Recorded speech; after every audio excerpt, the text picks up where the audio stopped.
اللہ اللہ اللہ اللہ۔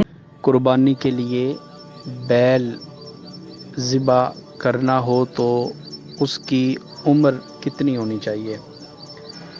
دیکھیں، شریعت مطہرہ نے جو جانور قربانی کے لیے جائز قرار دیے ہیں ان کی عمروں کی تفصیل کچھ اس طرح سے ہے کہ اگر آپ چھوٹا جانور قربان کر رہے ہیں، مثلاً بکری یا بکرا وغیرہ، تو ان کی کم سے کم 1 سال عمر ہونا ضروری ہے۔ 1 سال سے زائد جتنی مرضی عمر ہو جائے، 2 سال، 3 سال، 4 سال، مگر کم سے کم 1 سال عمر ہونا ضروری ہے۔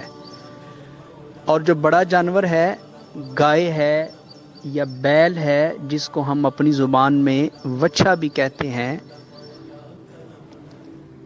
تو ان کے لیے عمر کا تعین یہ ہے کہ کم سے کم ان کی عمر 2 سال ہو، 2 سال پورے ہو کر تیسرا سال شروع ہو چکا ہو۔ اور اونٹ، اس کی بھی قربانی جائز ہے اور اس کی عمر 5 سال ہے، یعنی کم سے کم 5 سال عمر ہو، زائد جتنی مرضی ہو جائے۔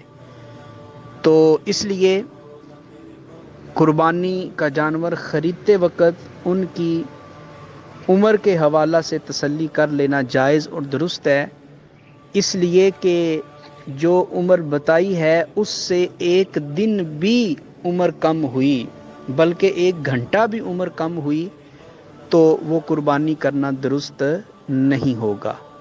واللہ اعلم بالصواب۔